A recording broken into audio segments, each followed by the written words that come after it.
오늘 저희 총 57분이 참가를 하실 겁니다.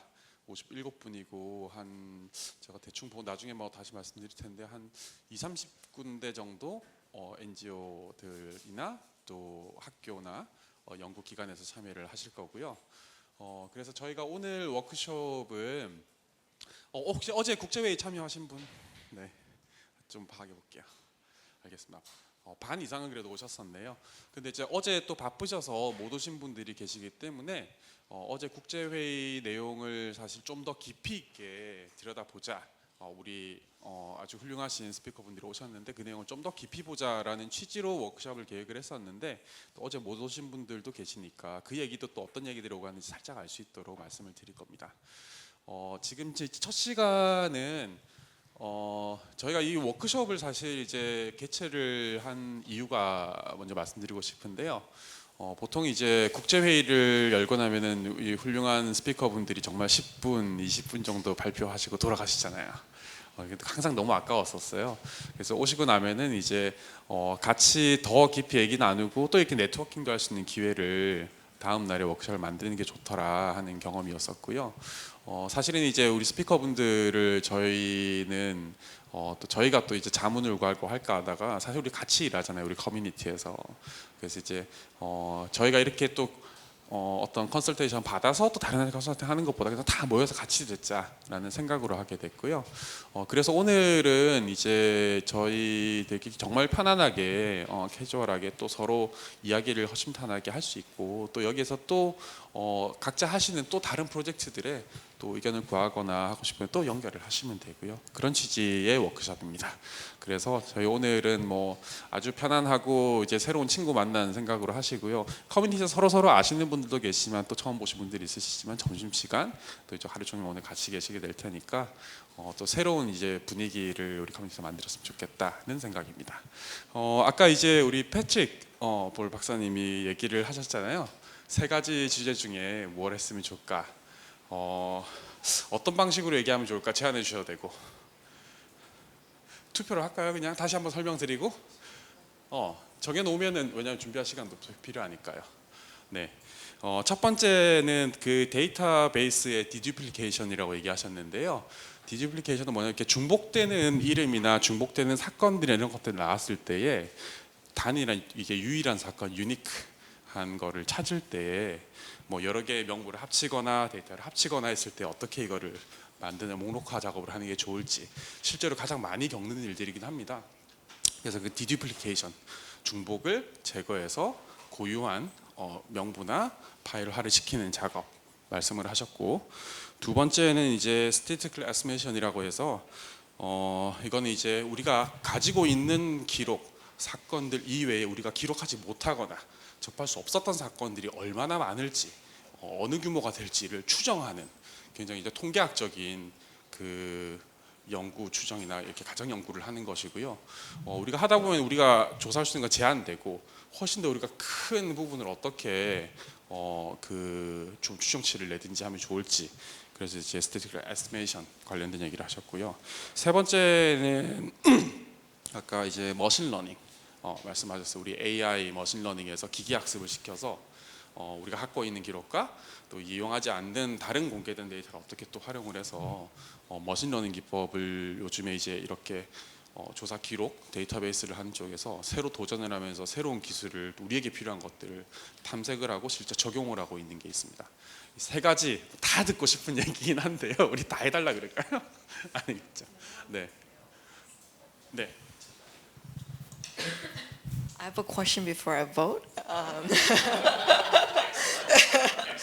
With option 3, are utilizing the content you will be covering in option 3 would require a huge amount of money because of the access to the AI tools? I'm not using LLMs.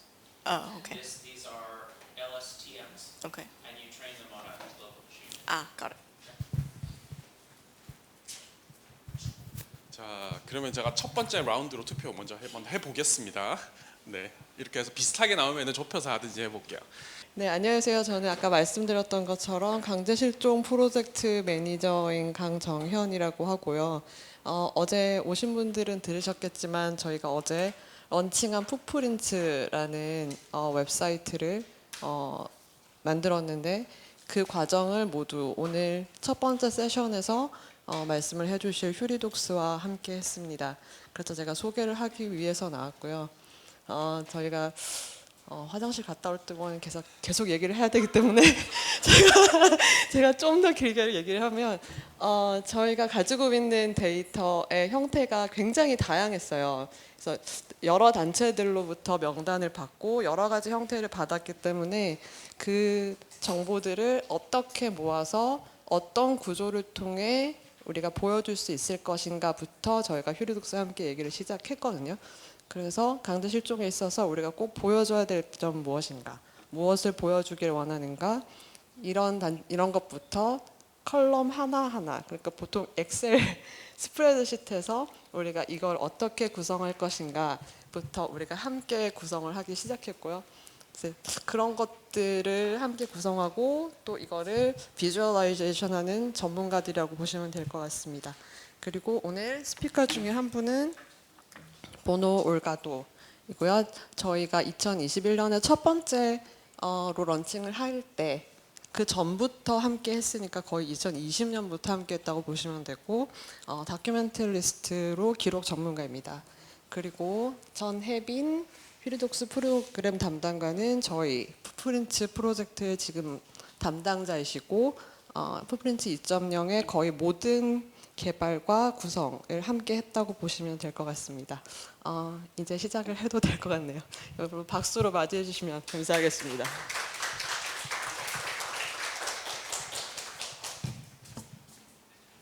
So, before you begin, introduce yourself. Is that correct? Oh, sure.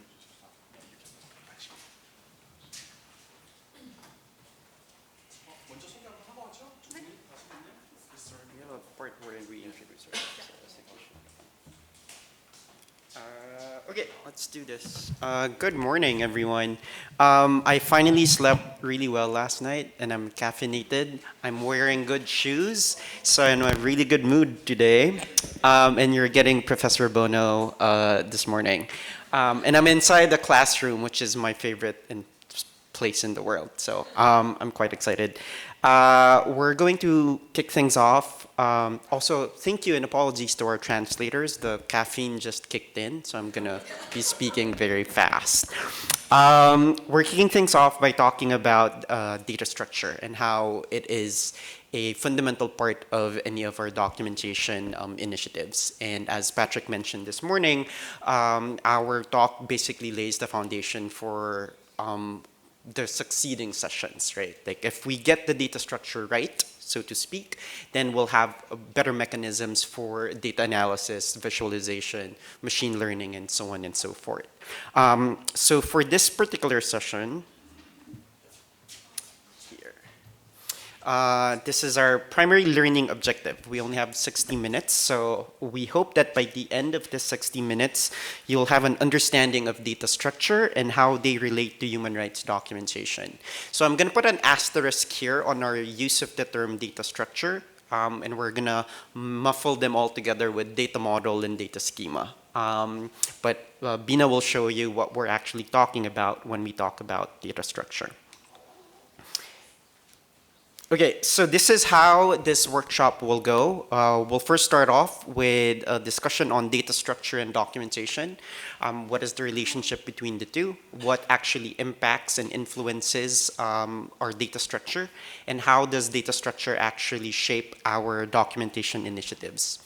After this, we'll zoom in on a particular case study, which was mentioned earlier. We're going to look at the data structure changes from version 1 of Footprints to version 2. So we'll use that as a case study to explore the points that I will initially raise on the first section.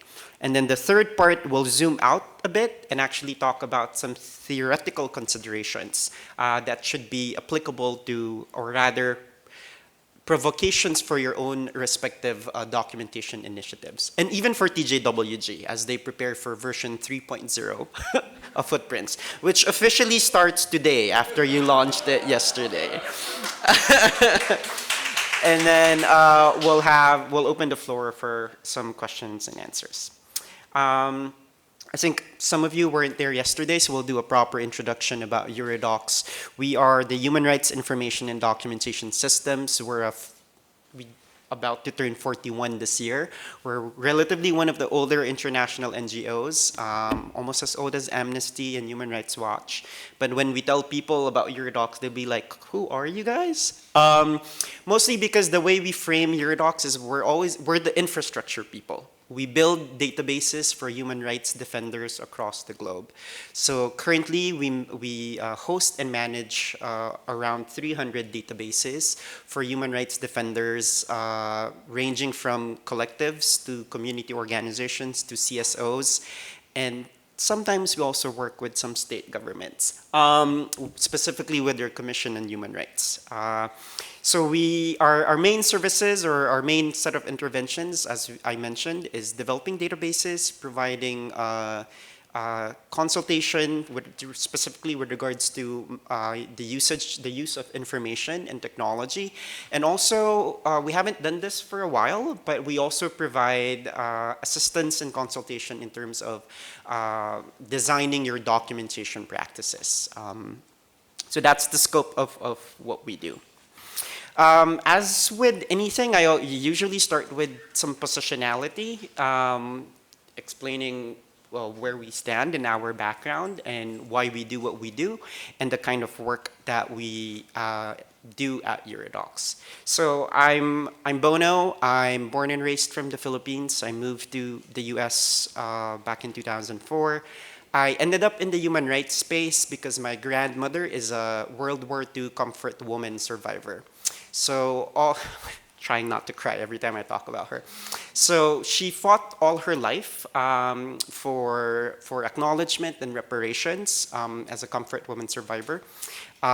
She had a box with her.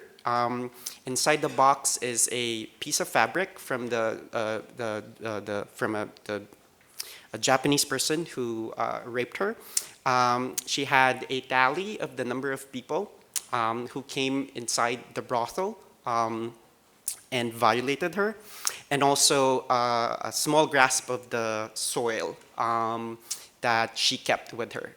So the idea of a box of evidence and data stuck with me as I was growing up, and that's why I do what I do.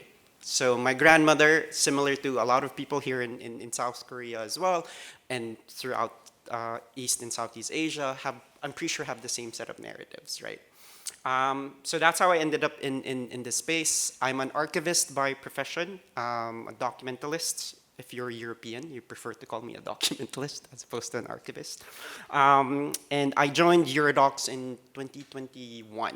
So initially as a program manager for Asia Pacific. And so that's how I met Bina and two other amazing Team Asia Pacific members. Now I'm the documentalist. So what I do is I provide general internal services consultation to our team members if they need input with regards to documentation practices of our partners, or if they want someone to review the information infrastructure, data models, schema, and so on and so forth of our organization. I am also tasked to answer the question, what is the future of human rights documentation?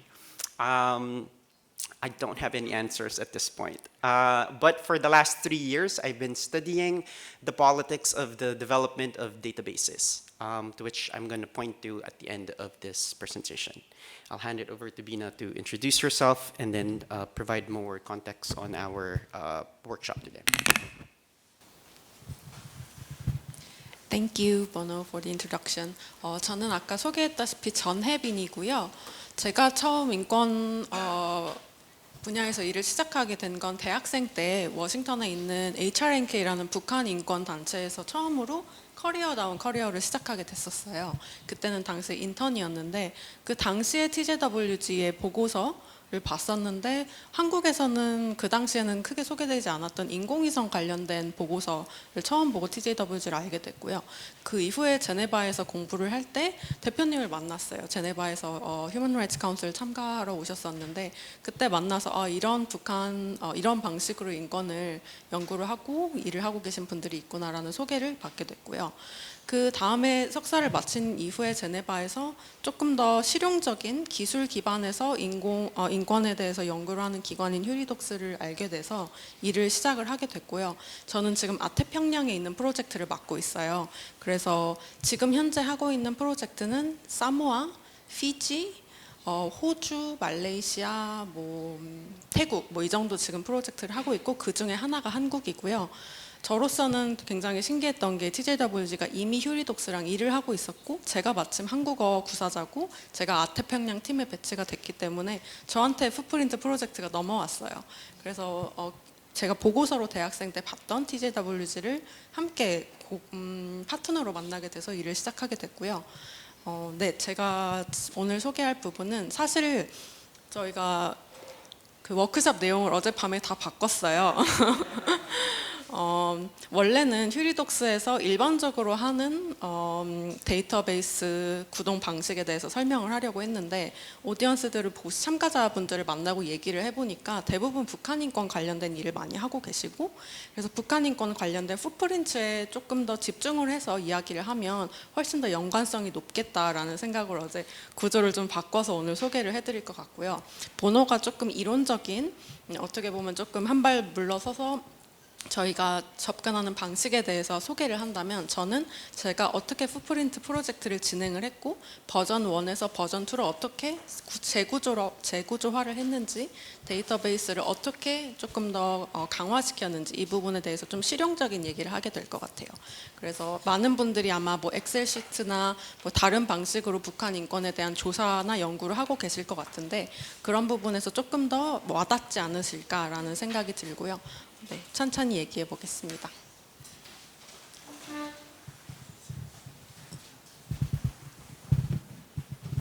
미냐?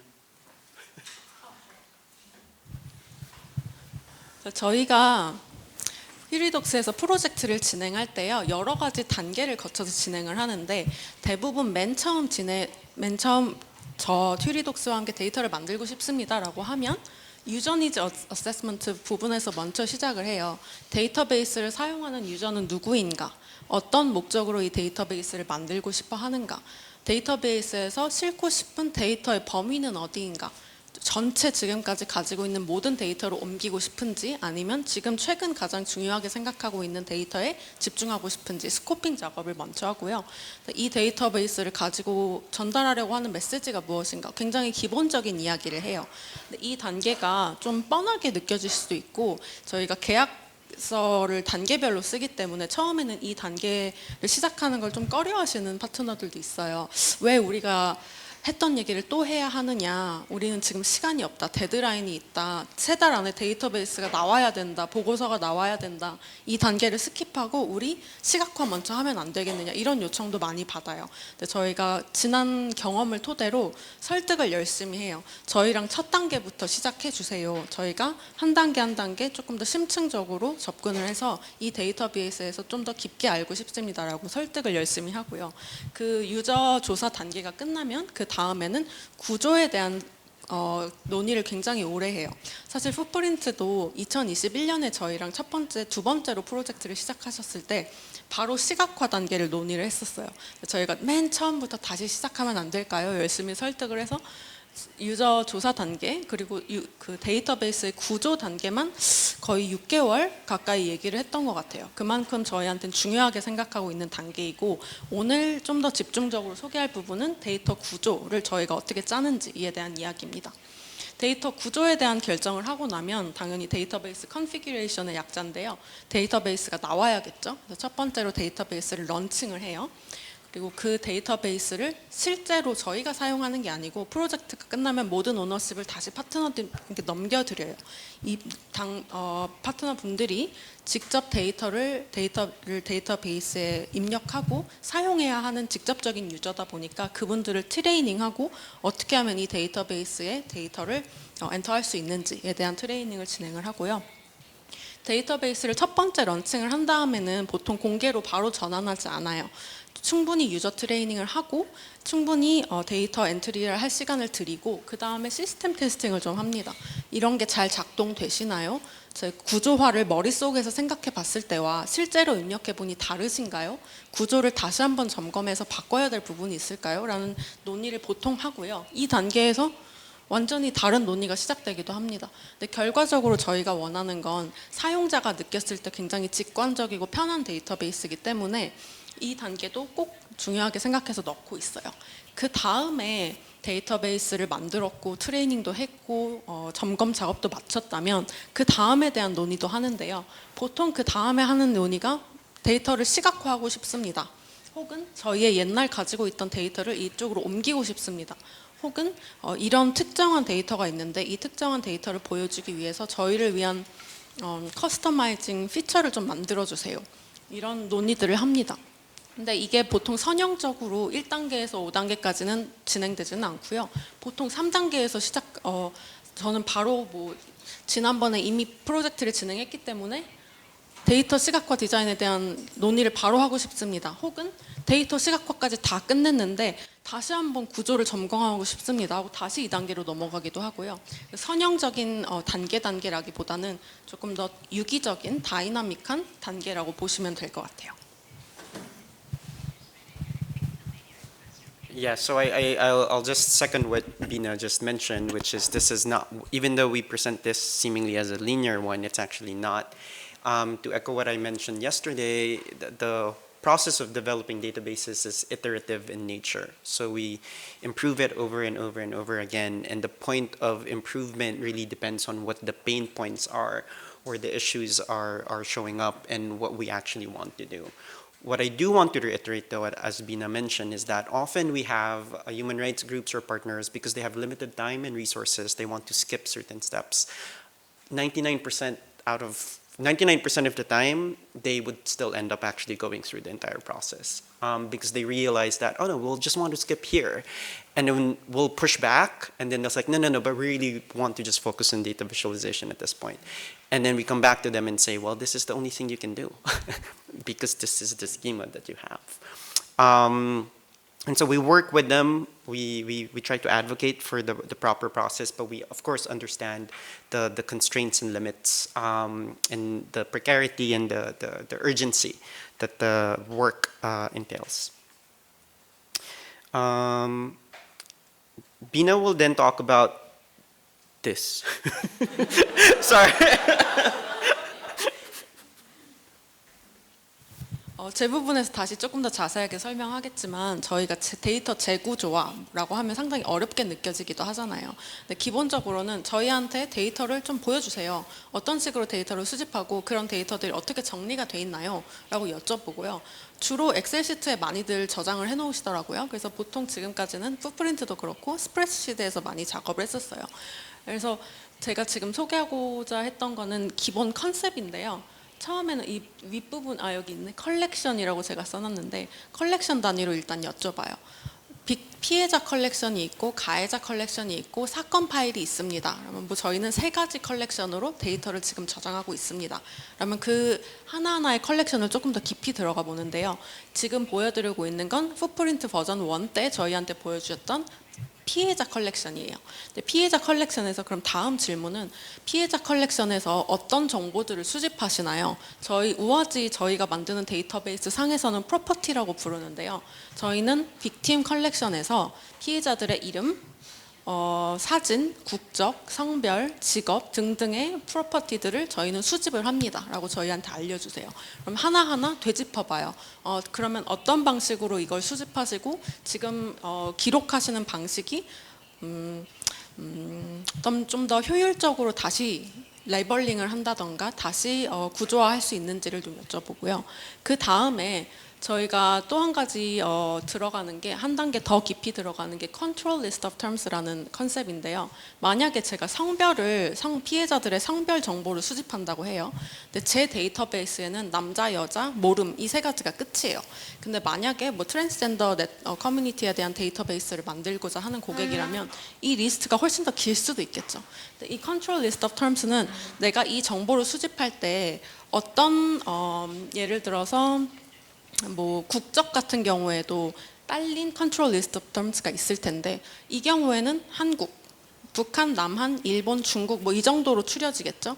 근데 데이터베이스의 성격에 따라서 이 리스트가 아주 길기도 하고 짧기도 하고 이 리스트가 잘 정돈되어 있을 수도 있고 무작위로 수집하는 대로 다 모아놨을 수도 있어요.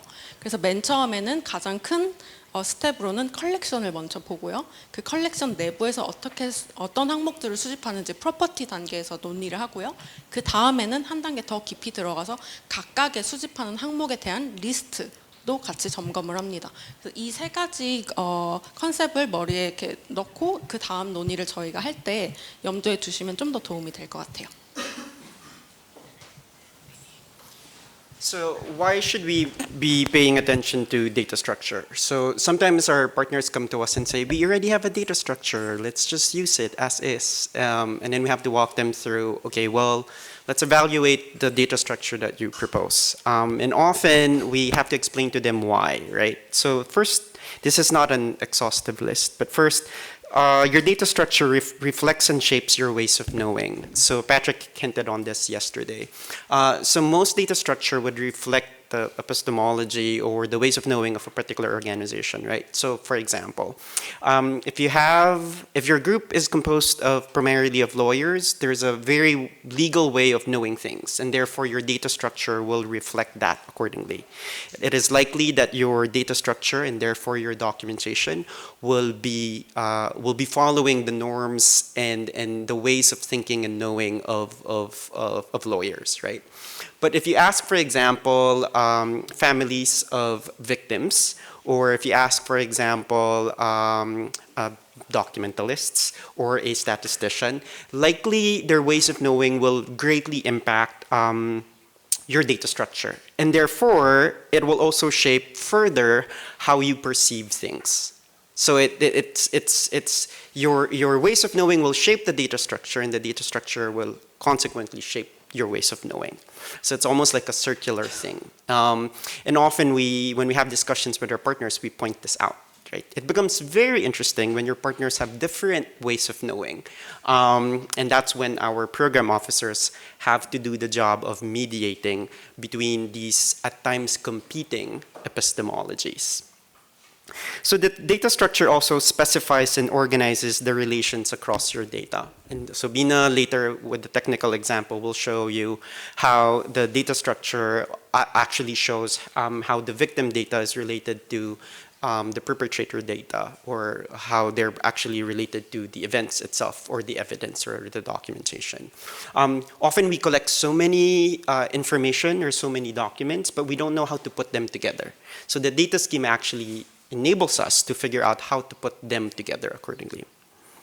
The data structure also governs and constrains your documentation activities. So for example, once you actually have a database in tow, usually then you will be using the database to do your documentation work. Pre-database, you probably have loose notes of like pages and pages of documentation. And so your documentation approach might have been very open-ended, right? But once you have a database, whether you like it or not, suddenly you are both, the database itself enables and also constrains how you go about the documentation. Because suddenly you're faced with a field and it's like, oh, I have 10 different fields or 10 different properties, I have to fill them all out. And then suddenly you have information that does not fall under any of those fields or properties. Like, it's either you will stop actually documenting that, or you'll just put them in a open box called others, which is my biggest pet peeve. Every time I see a box that says miscellaneous or others, it's lazy work, right? Because then it's like, well, then if you're actively collecting those kind of information, you have to find a way, you have to find a bucket to actually accommodate them and relate them with everything else that you have. Otherwise, why are you actually collecting them accordingly? The data structure itself also enables and limits your data analysis. So this is what Patrick was hinting on yesterday, and we've had conversations about this, right? There's only so much analysis or visualization one can do, depending on the data schema itself, right? So for example, and by schema, it means not only what you collect, but also the relationship of what you collect. You can have very fancy statistical models that won't work because the schema itself actually does not allow them accordingly. And this is my favorite example when our partner says, oh, we want this kind of visualization, and we come back to them and say, well, you don't have data for that, so I don't know how we're gonna go there. It happens all the time, and this happens because they end up seeing another organization's database or another organization's report, be like, oh, we want that, and they realize, well, you can't have that because you have different schemas. So that's why, again, it's important for us to focus on data structure. Which goes to the last point, it impacts how your data is presented and perceived by users as well. For the academics in the room, or for those who have background, I'm basically hinting on epistemology, phenomenology, ontology, blah, blah, blah, blah. But that's precisely what the data structure is. So let's move on. So what actually influences your data structure? Before we go into the designing of the data structure, we want to point out two considerations on what influences your data structure. First, it's the nature of your documents.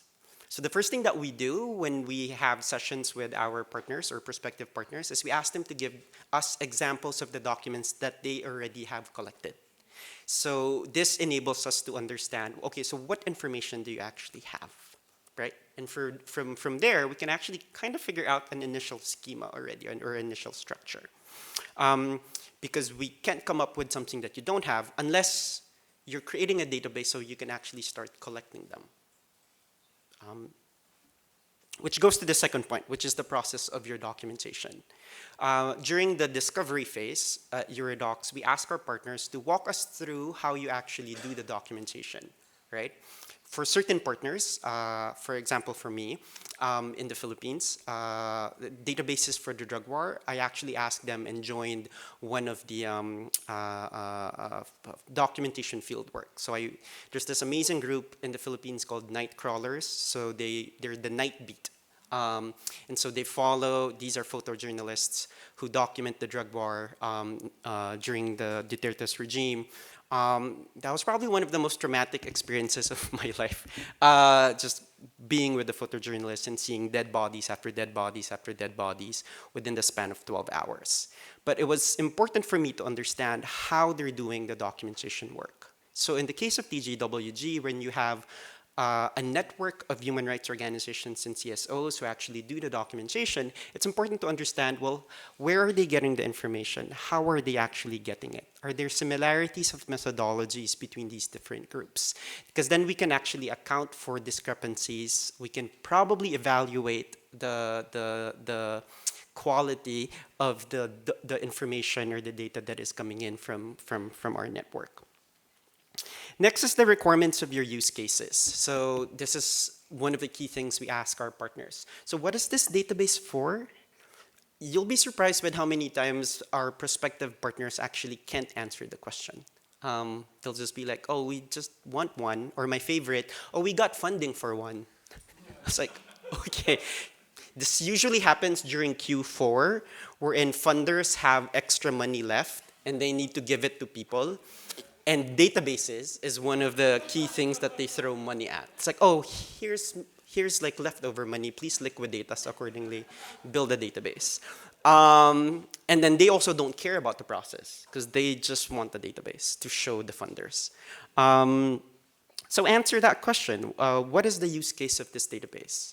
And usually this is attached to, in our case, various transitional justice mechanisms. Is this for legal accountability? Is this for memorialization purposes?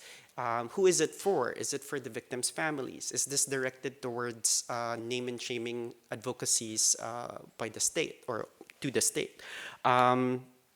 Identifying these use cases will help us actually build a schema that makes sense to the end goal, which is connected to the fourth point, which is the needs of your end users. So who will actually be using your database? Because if we're able to identify the end users of your database, then maybe we'll be able to figure out the use case. Because sometimes organizations can't identify the actual use case, but they can identify the end users. If they can identify the end users, then we can ask the end users, okay, so what do you want the database to do, right? So this is very interesting once you talk to families of victims, right? The families of the disappeared, right? It's like, what is the database for you? Like, how would you want to use it, right? What questions do you want the database to answer? Then we'll be able to come up with a data structure that actually supports those use cases by the end users. But even if you have use cases and end users, the technical affordances and constraints of the database system will also shape your data structure. What do I mean by this? If you pick a particular technology or database solution, in this case OWASI, or an Excel sheet, or insert solutions here, databasing solutions here, certain systems will have limits and constraints. Like for example, it will say, oh, we can only do this, right? We can only have, what is a good example of our constraint for OWASI? The level of 3, 4? Is it 3 or 4? Or 2? 2. So in terms of hierarchy, we can only go 2 degrees, 2 levels down, right? So for example, if we're talking about location or geography, so we can only do 2 levels, so that means, let's say state and then city, right? But then if you yourself want your schema to be date, city, district, then we won't be able to do that. We'll have to find a different way to redesign the schema to accommodate those constraints, right? So even if you know what you want to do, the technology actually might actually constrain you from doing that particular schema. So that's an important consideration. The next point, which is a big chunk of my research during the last 3 years, is the expertise in the room.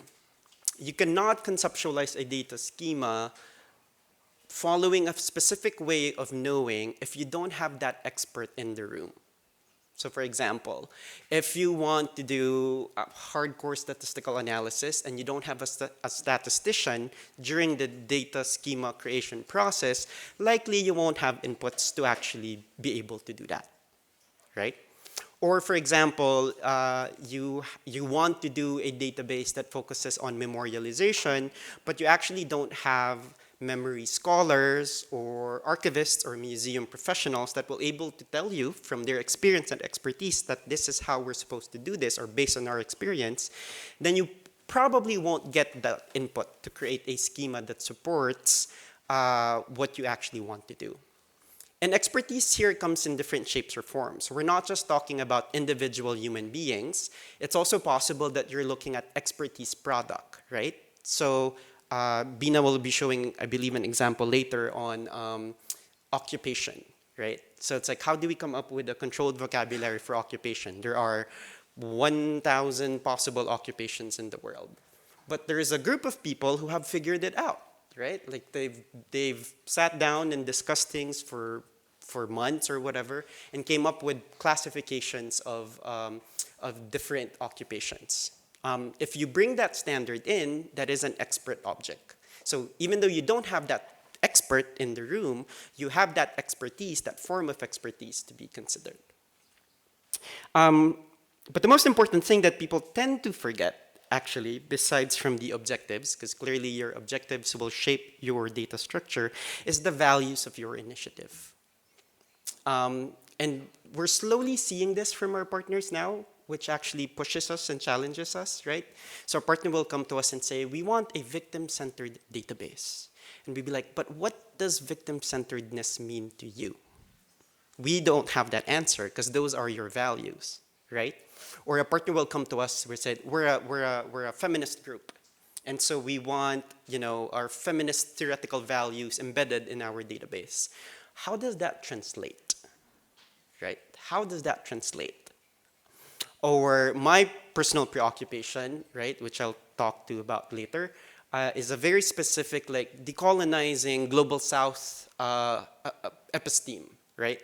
We want to come up with something that is rooted in the experiences in the Global South, right? Or very specific values, for example, for Filipinos, like, for example, we want to have a database that embodies the notion of kapwa, or otherness, or othering, or being with others, right? So how do we actually do that?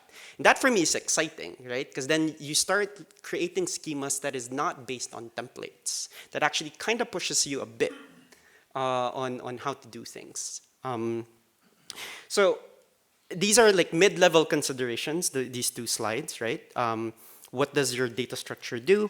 And how is your data structure influenced accordingly? So I appreciate the nods on TJWG, and they're probably thinking, oh, that's what they're trying to do. That's what Bina has been trying to do. That's what Bono has been trying to do. Because we can't give you like, oh, this is what we're trying to do. The process itself, technical as it is driven by specific approaches to data modeling, so to speak. And it really varies, and it really changes from organization to organization. I would say 15, 20 years ago, it's a very different approach for Eurodocs, right? We have the event standard methodology, which is a very, very specific violations-based schematics of like who did what to whom. The exciting thing about for us now at Eurodocs is that there's a lot of databases and schemas that actually go beyond that traditional violations-based model and schematics. It's unnerving because then Bina will be attending meetings and be like, oh, we want this, this, and this. And suddenly, because we don't have experience on what they want to do, it becomes an open field of trying to figure things out. But I think that's where the excitement is. And the work, which now I will hand over to Bina, with regards to the revisions of TJWG, points out to some of these directions. And so we're gonna go zoom in on the actual technical part, which is good because Bina is going to deliver it in Korean.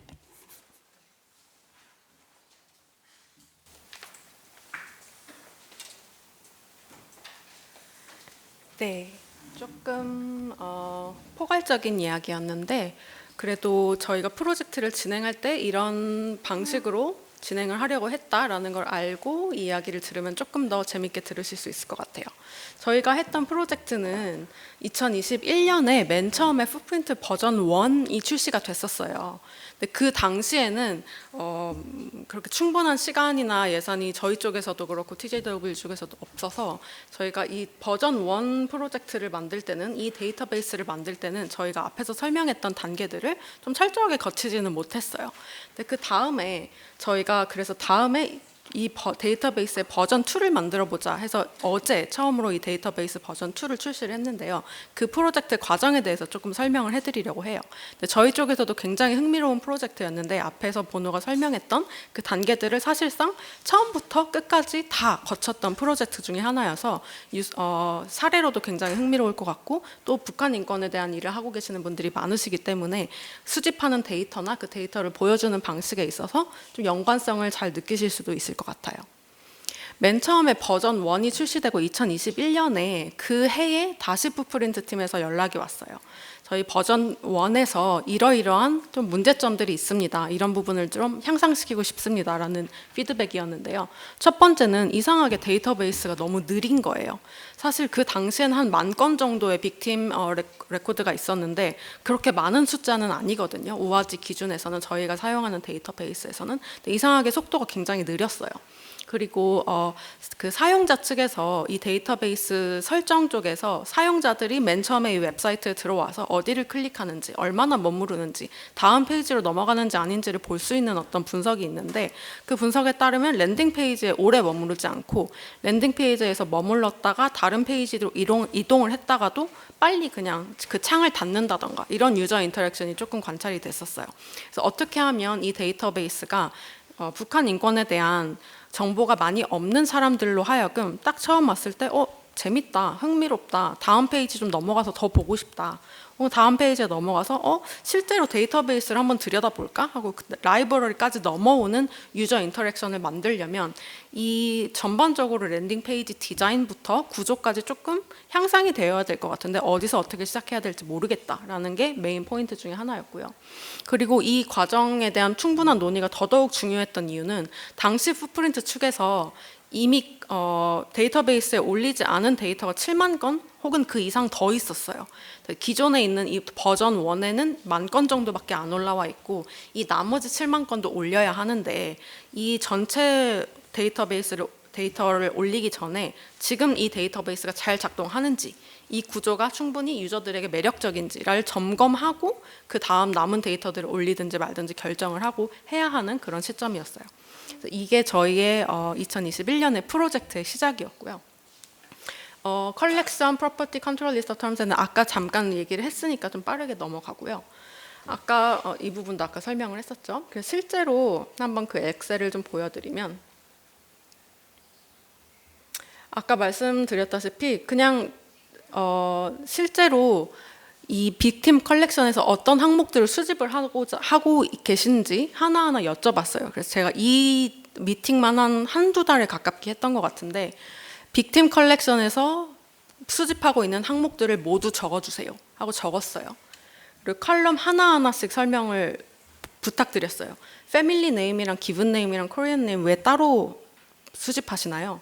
얘는 왜 수집하시나요? 중국인 이용자가 많은가요? 이 정보가 필요한 정보인가요? 뭐 국적이나 뭐 얘 같은 경우에는 잘 넘어가겠지만 항목별로 하나하나 다 붙잡고 여쭤봤어요. 굉장히 지루하게 느껴지실 수도 있고 왜 이렇게 피곤하게 하나하나 다 물어봐 이렇게 생각하셨을 수도 있을 것 같아요.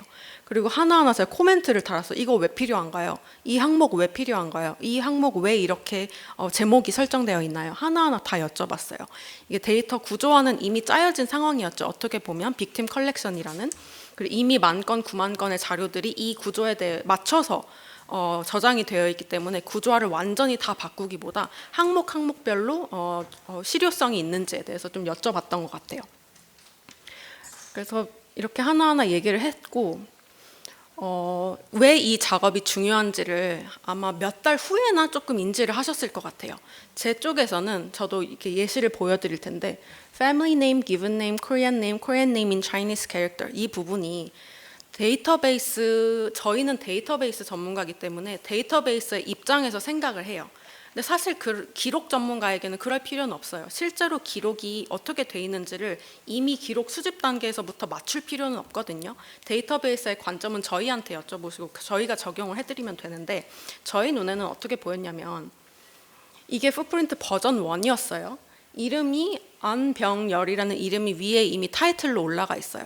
코드 네임도 있어요. 근데 그 밑에 패밀리 네임과 기븐 네임이 따로 들어가 있어요. 그럼 저희가 보기에는 얘는 이중 정보예요. 중복된 정보예요. 그리고 이미 빅팀 항목에서 수집하고 있는 항목들이 30-40개예요. 그래서 빅팀 카드를 하나 열면 유저 입장에서 봤을 때는 수집하는 항목 30개, 40개가 쭉 보여요. 얘네를 최대한 간결하게 만들어주는 게 기록할 때는 아주 촘촘하게 섬세하게 작업하는 게 말이 될 수도 있어요. 근데 데이터베이스의 입장에서 보면 그리고 특히나 유저빌리티에 대한 향상을 원하셨기 때문에 저희는 간결하게 하자. 이게 가장 첫 번째 레커멘데이션 중에 하나였어요. 좀 대표적인 예시라서 가져와 봤고요. 이것도 맨 처음에 빅팀 강제 납북 피해자에 대한 조사를 할 때 그리고 그 정보를 정리를 할 때 기존에 있는 UN Working Group Submission Form의 구조를 그대로 가지고 오셨었어요. 그렇다 보니까 그 Submission Form에 맞게 가장 정확하고 가장 가장 정확한 그 제목은 길었어요. Age group at the time of arrest or abduction or disappearance. 굉장히 길어요. 사실 가장 정확한 제목이기는 해요. 근데 데이터베이스 입장에서 보면 내가 데이터베이스를 열었는데 각 항목에 대한 제목이 2줄이에요. 읽기가 굉장히 힘들어요. 그리고 스크롤 하기에도 끝이 없어요. 그래서 저희가 이름 바꿔요. Age group when taken으로 바꿉시다라고 제안을 드렸어요. 여기에 대해서도 저희가 또 다른 얘기가 있었는데 이 밑에도 below 18 at the time of arrest, abduction, disappearance 얘가 원 제목이었어요. 너무 길어요. 그래서 얘도 마찬가지 이유로 below 18 when taken 어떤 단어가 가장 잘 arrest, abduction, disappearance를 대표하나요? 라고 질문을 여쭤봤고 그래서 나온 새로운 버전 2에는 이렇게 들어갔어요. 마찬가지로 얘는 유저빌리티에 대한 또 얘기인데요. 강제 납북되어서 이 수용소, 저희 수용소에서 옮겨 다니면서 연쇄적으로 구금당하는 경우가 상당히 많아요. 여기서 처음 잡혀서 여기서 구금이 됐다가 다른 지역으로 옮겨져서 구금이 됐다가 한 4-5번까지 구금된 피해자들이 있어요. 그게 굉장히 중요한 정보고 9만 건 중에 몇 명밖에 그 사례가 없더라도 그 사례를 다 기록하는 것이 상당히 중요해요. 근데 기존 데이터베이스에는 어떻게 올라가 있었냐면 Region of detention in North Korea, Region of detention in North Korea, parenthesis 2, Region of detention in North Korea 3, 4, 5 이런 식으로 기록이 돼 있었어요. 이 정보에 굉장히 익숙한 저희 입장에서 보면 딱 보면 알아요. 아, 4번 구금되셨구나. 5번 구금되셨구나. 근데 이 데이터베이스에 처음 들어온 사용자의 경우 3, 4? 이게 무슨 말이지? 라고 할 수가 있어요. 그래서 얘도 랭귀지를 다 바꿨어요. Region of first detention, second detention, first detention, 뭐 third detention 이런 식으로. 기록하는 전문가들 입장에서는 아무것도 아닐 수도 있는데 사용자 입장에서는 큰 변화일 수 있어요. 그래서 얘도 랭귀지를 바꿨던 사례 중에 하나였고요. 얘는 또 다른 유저빌리티 중에 하나인데 제가 사례를 한번 보여드리면 이게 지금 풋프린트 버전 2에 올라와 있는 총 5번 구금되신 피해자의 기록 카드예요. 근데 저희 쪽에서는 이 우아지가 어떻게 돼 있냐면 여기서 첫 번째 Region of Fourth Detention 4번째 구금은 이 지역에서 구금되셨네요. 네, 들어가 보면 첫 번째와 두 번째, 세 번째 구금된 지역이 어딘지를 매핑 포인트가 다 포인트를 할 수 있어요. 근데 이것도 버전 2에야 적용된 사례인데요. 버전 1에는 어떻게 올라가 있었냐면 각각의 디텐션 로케이션 정보가 각각 다른 지도에 표시가 돼 있었어요. 그래서 빅팀 카드당 하나당 많으면 지도가 5개, 6개, 7개까지 들어가 있는 거예요. 근데 이게 스태틱 맵이 아니잖아요. 이게 다이내믹 맵이거든요. 유저가 줌인, 줌아웃 할 수 있고 누르면 그 구금 관련 정보가 보이는 그런 다이내믹한 지도예요. 그렇다 보니까 우리가 올려야 할 데이터가 9만 건인데 각 빅팀 카드 하나당 지도가 4-5개, 많게는 뭐 10개까지 올라가 있으면 당연히 로딩 속도가 느릴 수밖에 없어요. 그래서 지금 현재 풋프린트 버전 2에는 10,000건 가까이 올라가 있어요. 근데 버전 1에는 10만 건이 10만 건. 버전 1에는 10,000건이었어요. 지금 10배 가까이 데이터 사이즈가 커졌는데도 로딩 속도는 훨씬 빨라요. 근데 이거는 기록할 때부터 고려하기는 힘든 상황이에요. 왜냐하면 아까 보노가 말했듯이 데이터베이스의 한계에 따라서 내 기록을 맞출 필요는 없거든요. 근데 이런 부분은 저희가 조언을 하는 부분이죠. 저희 쪽 한계상 지도가 이렇게 많이 다이내믹 지도가 이렇게 많이 들어가면 로딩 속도가 현저히 느려집니다. 피해자들이 그 사용자들이 들어와서 1분 동안 기다리다가 그냥 창 닫고 나가잖아요. 그래서 이건 유저빌리티를 저희 쪽에서 좀 해서 사실 이 컴바인 지오로케이션이라는 이 기능 자체가 TJWG 프로젝트를 위해서 개발된 커스터마이즈 피처예요. 그래서 이 부분에 대한 얘기도 했었고요. 아까 이 부분도 보노가 잠깐 얘기를 했었는데 제가 아까 각각 수집하는 항목에 따라서 컨트롤 리스트 오브 텀스가 딸려온다고 말씀드렸어요. 성별이면 성별에 대한 리스트가 있을 것이고 직업이면 직업에 대한 리스트가 있을 것이고 침해당한 뭐 권리라고 하면 그 권리에 대한 리스트가 따로 있을 거예요. 근데 기록할 때는 특히 뭐 직업 같은 경우에는 정돈된 방식으로 기록하기가 힘들어요. 그 피해자와 인터뷰를 했는데 초등학교 선생님이라고 한다. 그럼 초등학교 선생님이라고 적어요. 다른 분이 오셔서 인터뷰를 했는데 국민학교 선생님이었다고 해요. 그럼 국민학교 선생님이라고 적어요. 기록할 시점부터 이미 완벽하게 잘 정리된 리스트를 가지고 거기에 맞춰서 기록하기가 힘들고 사실 이 리스트는 기록이 다 끝난 이후에 다시 한번 리뷰를 하면서 좀 더 정돈된 카테고리로 만드는 건 그 다음에 저희가 해야 할 작업이에요. 그래서 저희가 추천을 드렸던 건 유저들이 보기에 조금 더 정돈된 언어로 데이터베이스 상에 올라가면 훨씬 더 접근성이 용이할 것 같습니다. 그리고 이 데이터베이스의 가장 중요한 타겟 오디언스 중에 하나가 인터내셔널 오디언스. 한국 컨텍스트뿐만이 아니라 인터내셔널 대중을 상대로 하는 데이터베이스이기 때문에 ILO에서 국제노동기구에서 이미 설정해 놓은 잘 정리된 직업 카테고리를 저희가 따라가면 어떨까요? 라고 제안을 드렸어요. 그래서 거기에 대한 랭귀지도 다 바꿨어요. 마찬가지로 에이지 그룹에 대한 얘기가 나왔어요. 한국 컨텍스트에서 보면 보통 기록을 할 때 16세, 10대라고 옆에 적어요. 근데 국제적으로 잘 알려진 표기 방법은 아닐 수 있어요. Teens, 20s, 30s가. 그래서 저희가 처음에 제안드렸던 건 UN 보고서에서 사용하는 UN 데모그래픽 보고서에서 사용하는 기준을 따라가면 어떨까요? 라고 제안을 드렸어요. Children, Youth, Young Adult, Adult, Senior. 근데 결국엔 저희는 다시 첫 번째로 돌아갔거든요. 10대, 20대, 30대, 40대. 이게 좀 중요한 부분 중에 하나인데요. 모든 기준을 기존에 존재하는 카테고리나 스탠다드에 맞출 필요는 없어요.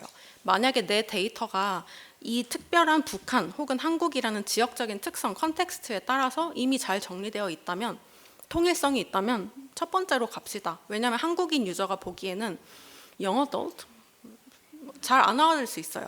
10대, 20대, 30대, 40대 저희한테는 훨씬 더 익숙하게 들리잖아요. 그래서 기존에 잘 따르고 있는 통일된 항목이 있으니 그러면 리저널 컨텍스트를 고려해서 첫 번째로 갑시다라고 얘기를 했고요.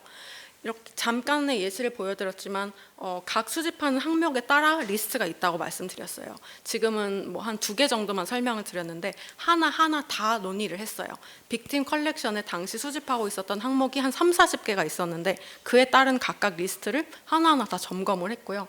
그게 데이터베이스 구조화에도 상당히 중요한 영향이 있었는데 왜 중요했냐면 Yes. And then, so as Mina mentioned, we opted for what TJW. As Bina mentioned, we opted for what the partner want, TJWG, which is the 10s, 20s, 30s. I would love to sit down so that you can explain to me directly why we opted for that. It sounds like it's a culturally specific thing, but that personally for me that was painful. But I was like, no, the partner knows what they're doing. But I was like, but I wanted to know why. Besides from like it's culturally specific. Now I tried to Google it, like what is the cultural value of that? I couldn't find it online. So just a sidebar.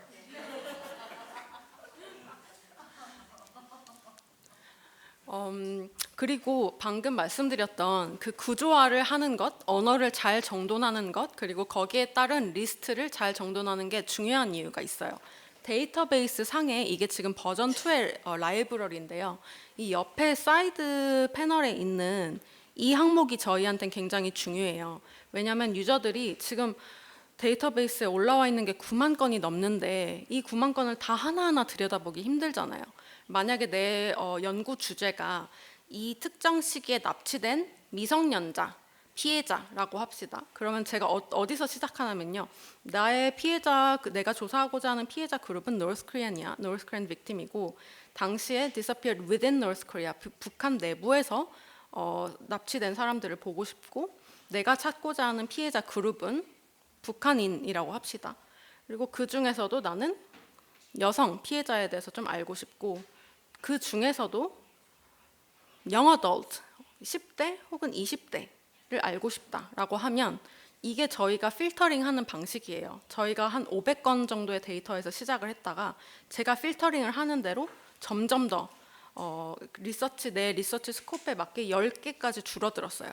그럼 내가 9만 건, 500건 다 안 봐도 되잖아요. 지금 내가 보고 싶은 건 이 10건의 정보잖아요.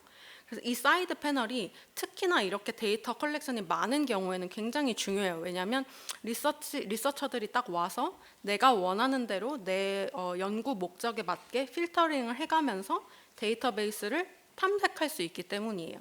그래서 이 사이드 패널에 있는 이 언어들이 그리고 리스트들이 잘 정리되어 있는 게 굉장히 중요해요.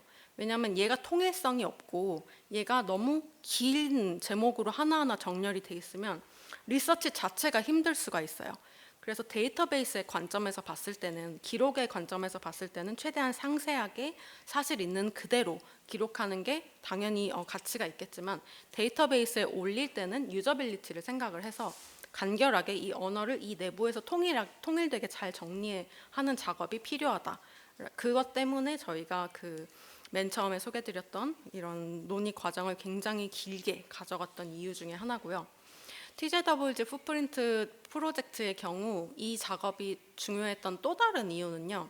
아까 말씀드렸듯이 10,000건은 이미 데이터베이스에 올라가 있고 아직 올라가지 않은 7만 건, 9만 건 가까이 되는 자료가 더 있었어요. 이 자료가 올라올 텐데 가장 큰 니즈 중에 하나는 뭐였냐면 그 남은 데이터들이 다 한국어로 기록이 돼 있었어요. 근데 이 데이터베이스는 국제 사회에, 국제 커뮤니티에 이 문제의 시의성을 알리기 위한 데이터베이스였기 때문에 영어로 자동 번역하는 과정이 필요했어요. 저희가 어제 컨퍼런스에서 어떻게 자동 번역을 진행했는지, 그 많은 9만 건의 자료를 어떻게 몇 달 만에 자동 번역을 했는지에 대해서 잠깐 설명을 드렸었는데, 자동 번역이 할 수 있었던 이유는요. 데이터가 잘 정리되어야 돼요. 어큐페이션 같은 경우에는 중구난방으로 국민학교 선생님이라고 했다가 초등학교 선생님이라고 했다가 선생이라고 했다가 선생님이라고 했다가 통일성이 없게 자료가 정리되어 있으면 일괄 번역을 하기가 힘들어요. 근데 얘를 잘 정리해서 놓으면 자동 번역이 훨씬 수월해져요. 왜냐하면 저희는 코드북이라는 개념을 사용했는데 9만 건의 데이터를 필터링을 해요. 그리고 이 중에서 카테고리별로 다시 정리를 해요. 그리고 그 카테고리에 대한 9만 건이 카테고리로 정리되어 있을 때 9만 건의 직업 정보가 카테고리만 따오면 확 줄어들어요. 그리고 국민학교 선생님, 초등학교 선생님, 선생님이라고 서로 다르게 저장되어 있던 정보를 하나로 합치면 그 카테고리도 또 줄어들어요. 그러면 저희는 최종적으로 가장 간소하게 정리된 그 코드를 TJWG 측에 넘겨드려요. 9만 건의 직업 리스트 중에 추린 한 100건 정도의 직업 리스트를 저희를 위해 번역해 주세요 라고 부탁드려요. 그럼 그 100건만 번역하면 돼요. 그럼 그 코드북을 따라서 나머지 항목들은 자동 번역을 저희가 할 수 있어요.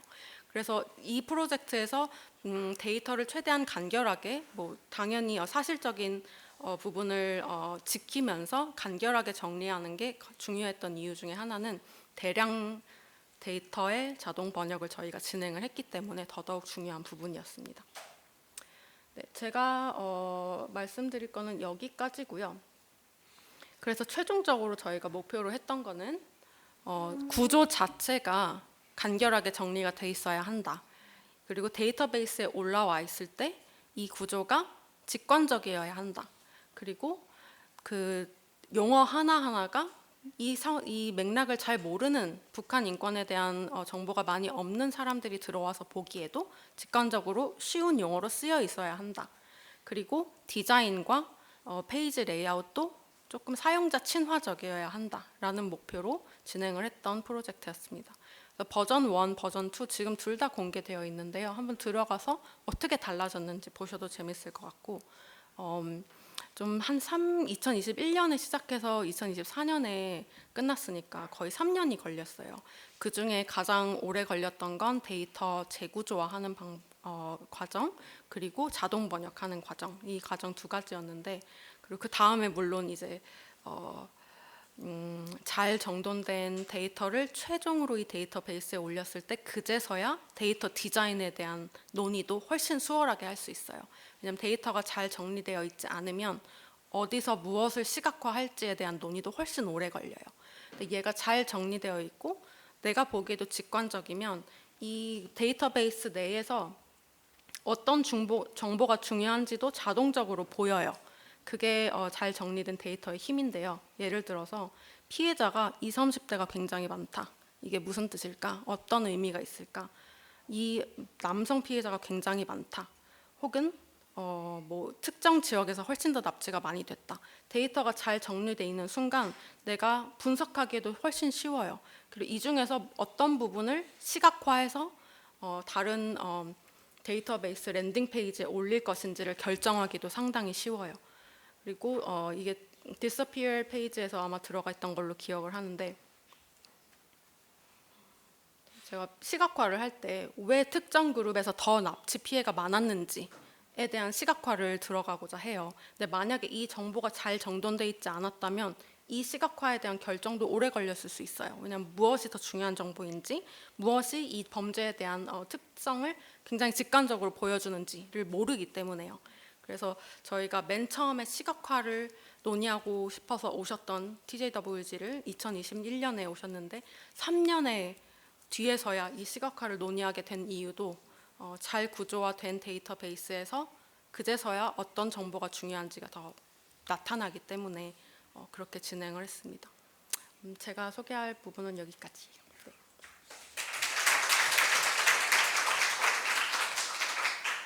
How much time do we have left? Oh, we have time. Okay, so we're gonna zoom out quite far, and talk to you about some theoretical considerations that is also guiding the way we're approaching things, or we're hoping to approach things at Euridocs. We've been at this for 4 decades, and I think it's our responsibility to revisit the way we do things. And we do this by, going through our experiences with our partners, but also being informed by research and scholarship. The first thing I wanted to point out is this notion of inertia. Again, my apologies to the translators. So the field of science and technology studies talks about infrastructure, in this case, information infrastructure, tends to be invisible, right? We don't see infrastructure unless the infrastructure is broken. So this is the case with TJWG. We built version 1 and everything seems to be fine until it wasn't.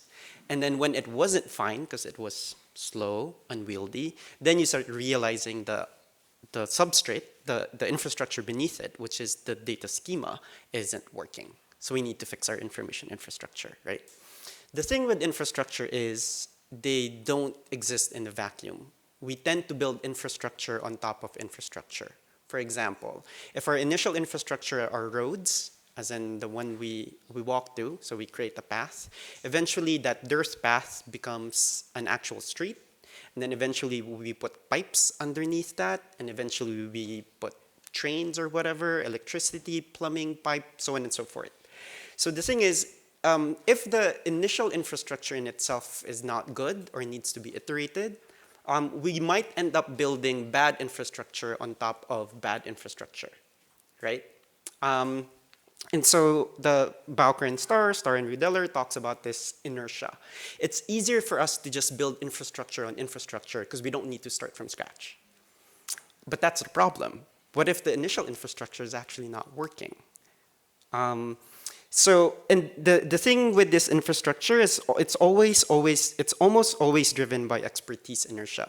There are various experts and expertise who have decided to design this infrastructure, and it's easier to follow them as well, right? So, for those who are interested, Sally Engelmary wrote The Seductions of Quantification back in 2016. She did an ethnographic study following how human rights indicators are developed. And she realized that if you attend those meetings, that there are particular expertise that hog the space. There are particular perspectives, ways of knowing, and epistemologies that decides what these indicators are, right? So in one of her chapters, she actually argues that our notion of women's rights or women's trafficking is highly dependent on how the North perceives women trafficking. And then for people in the global South, we're like, well, we can't come up with new ones because we might not have the resources or time. It seems like what they're doing is correct, so we'll just follow them. And as more people use the same infrastructure that is arguably might not be good, it's harder to actually create alternative infrastructure against it. So we at Euridocs, we've been here 40 years, we are guilty of infrastructure inertia. We might be guilty of expertise inertia. So we need to evaluate, okay, so what are we doing here? So this is the reason why we want to sit down with our partners, walk them through the thing. Not to question what they want to do, but for them to articulate why they make certain decisions. Because if they tell us, well, that's how it has been, that's not enough of an answer. You need to be able to articulate why. Otherwise, we'll keep on pushing. We'll be like, well, how about this? How about that? Eventually, time and resources will run out, so we'll still be stuck with the infrastructure that there is. But this is something that we want to explore, and we want to remind everyone as well. It's easy to copy-paste templates. It's easy to look at what other people are doing. It will save you time. Creating new ones is painful. It's hard to resist things that already exist. But at certain times, because of the stake of what we do, we argue that we actually need to do that work. We need to question our existing infrastructure and articulate the claims of our current set of expertise. Because what we don't want to do is this what De Brito, who writes about transitional justice, called the sin of template, right? Wherein you have this one thing that is circulated over and over and over again. Templates are not bad, not necessarily, unless you're able to actually articulate why you're using the template or how you're able to appropriate and adopt that template to your particular context. So for organizations that is not TJWG, you can't just go to TJWG and say, oh, we're going to copy paste what TJWG wants. We'll be the first one to tell you we're not going to do that. We're going to sit with you and convince you to go through the process because what you're doing is different from what TJWG is doing. Or if there are similarities, fine, then we'll learn from what TJWG is doing and we'll share it with you accordingly. But you still have to be able to articulate why you're saying yes to the template. Because Fletcher, who's a lawyer based in UC Berkeley, wrote this amazing, quite beautiful piece actually, talking about the colonizing tendencies of our practice forms. So she talks about like the human rights imaginary. And at the beginning of her article, she admits that she herself, as an international human rights lawyer, made considerable mistakes because of the tendency of the practice forms of how we do things, right? So she eventually reflects throughout the paper and then points out that we need to question our current practice forms on how we're doing things. Specifically given unequal power relations within the human rights space, right? Whether we admit it or not, sometimes our funders have more power over us, right? Whether we admit it or not, maybe we're also imposing our power on some of our community organizers and our community groups. We just need to constantly check ourselves in terms of this. Because what we don't want to do, as Madlingozi points out, is to commit epistemic violence, to silence different ways of knowing. It's always exciting to bring different people in the room. It's always tricky to figure out how to get along. But what are we if not community organizers and human rights organizations that provide space for discourse and discussions? Because what we don't want to do is what Madlingozi calls an epistemicide. We want to make sure that different ways of knowing and being is accounted for. It's fine if this particular database is purely for X reasons, right? And then maybe there's another database that can do something for Y or for B or for C, right? We likely cannot create a database that would function and satisfy every single user needs. But if we coordinate our efforts, maybe we'll be able to do certain things, right? Because we don't want to commit, I think there's like a growing concern now about over-documentation and under-documentation. I agree with Patrick, more sources are good, specifically for certain purposes. But there's also a human cost to over-documentation and under-documentation. We've painfully seen this in Burma during the Rohingya crisis. We see this in the Philippines as well, where you have different groups doing almost the same thing, not coordinating their efforts. My painful anecdote is there's this, the mother of a slain victim during the Philippine drug war. Within the span of 1 month, she's been interviewed by 6 journalists, 4 international investigators, and 2 local groups. When all she wanted was enough money to bury her loved one. And so you now have different documentations and databases wherein she says the same thing over and over again. From a legal standpoint, it's also tricky. There's a likelihood of inconsistency with the narrative that she says. Now, if you put that to court, doubt. She said 2 different things at 2 different times, right? Or it's also possible that there's under-documentation. Several people all documenting cases in Metro Manila. No one's doing anything outside of the nation's capital, right? And so I think these are things that we kind of wanted to point out. And internally at Eurodocs, we're trying to figure it out, right? So the research in the past 3 years, I talk about like, so how can we actually decolonize databases?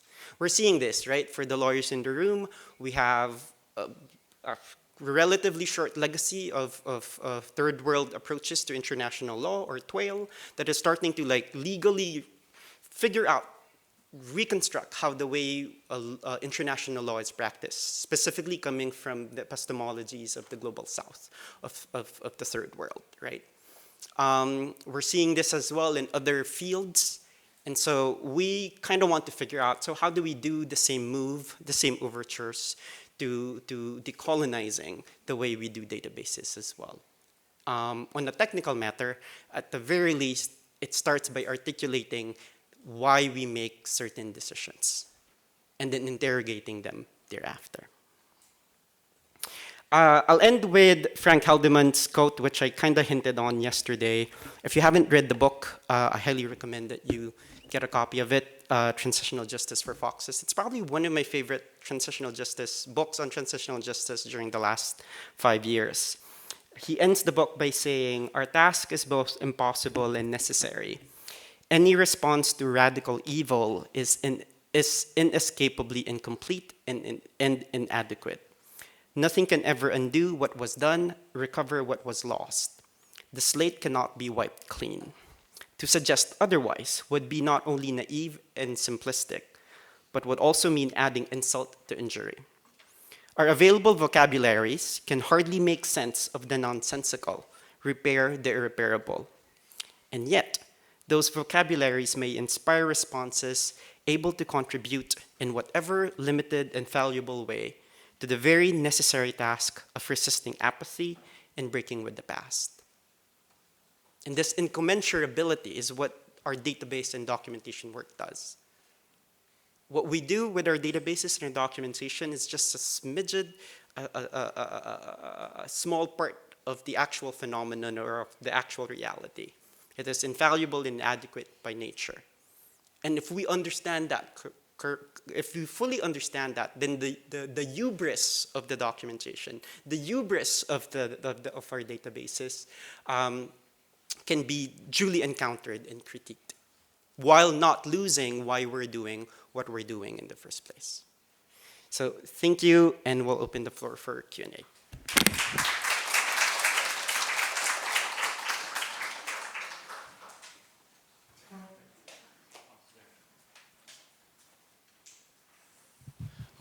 감사합니다. 원래 계획된 게 아닌데요.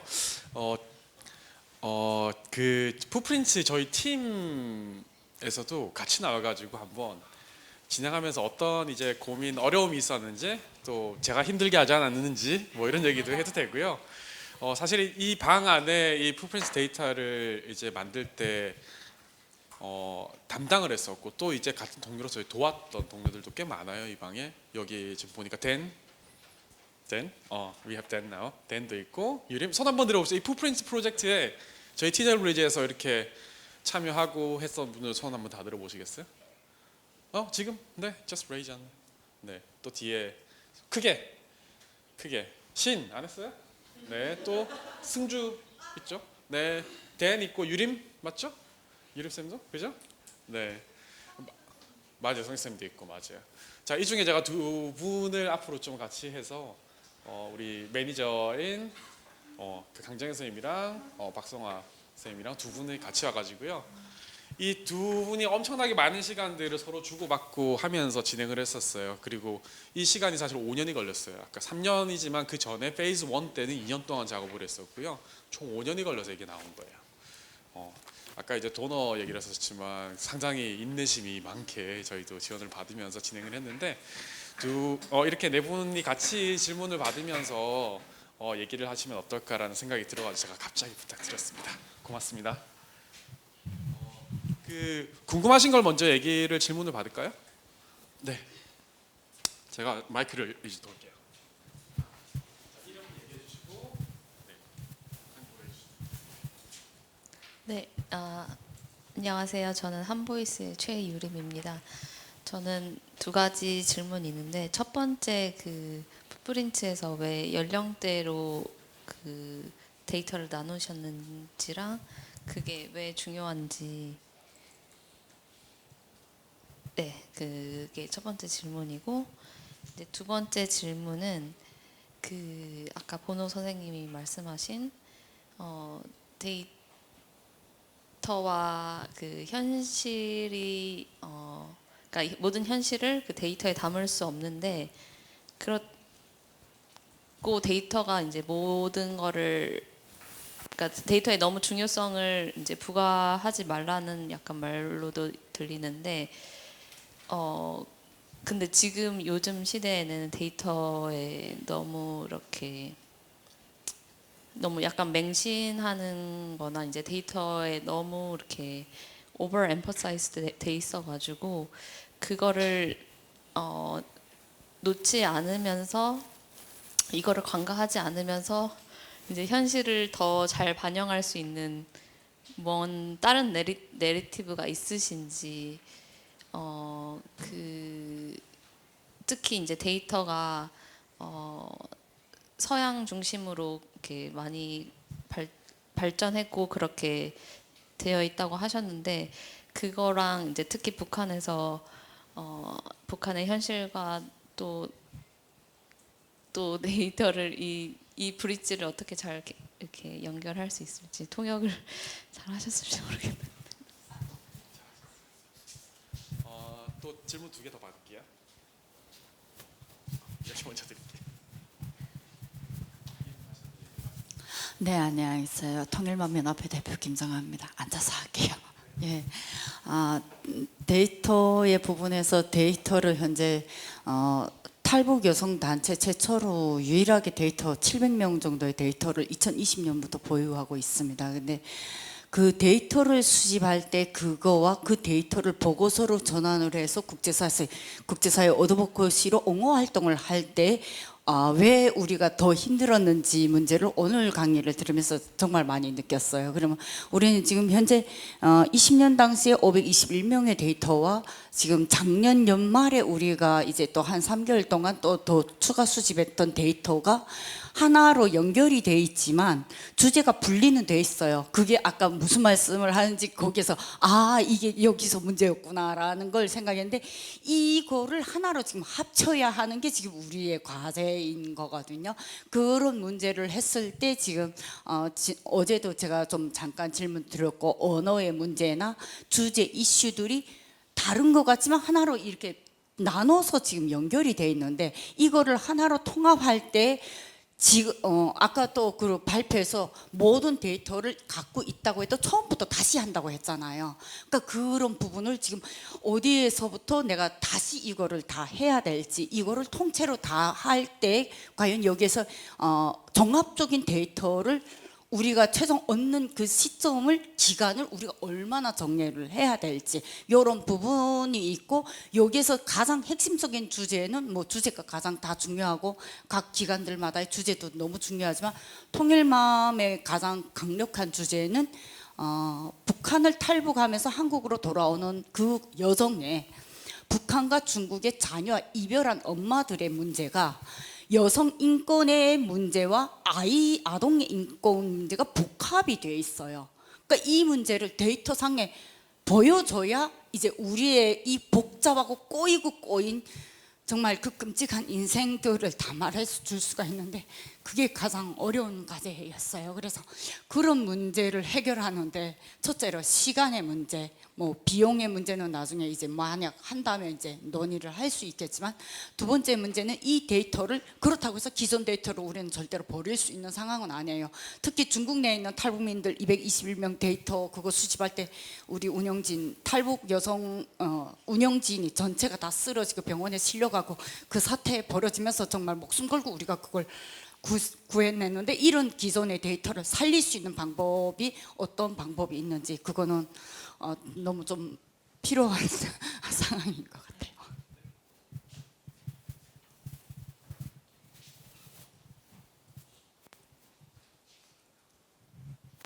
네, 되게 이건 테크니컬한 안녕하세요. 그 GRC 김예지입니다. 좀 테크니컬한 질문인데요. 그 여기 age group when taken이라고 바꾼 이 리스트에서 이거를 좀 더 뭐 10대, 20대 이렇게 좀 순서대로 나오게 할 수 있는지가 궁금했어요.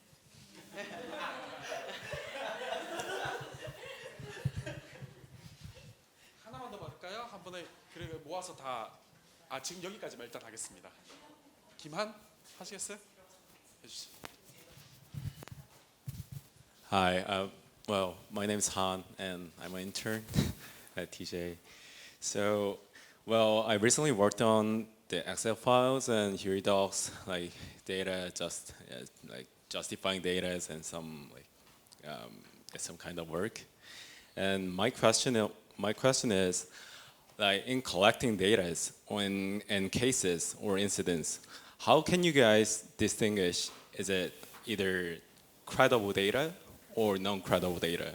Like I could see like some cases have like no info at all. Just like, for example, age was not, there was no info, and vocational information, there was no vocation. Like that kind of, I could see that kind of cases like pretty often. So I'm kind of curious, like how can you guys distinguish rumor and actual event?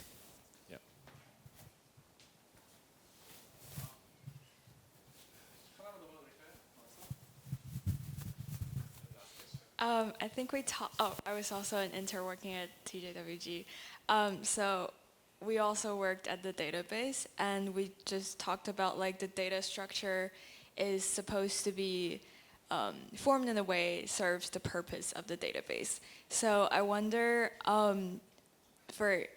based on HuroDocs and TJWG, what is our purpose or means of collecting those data and documentation? Thank you.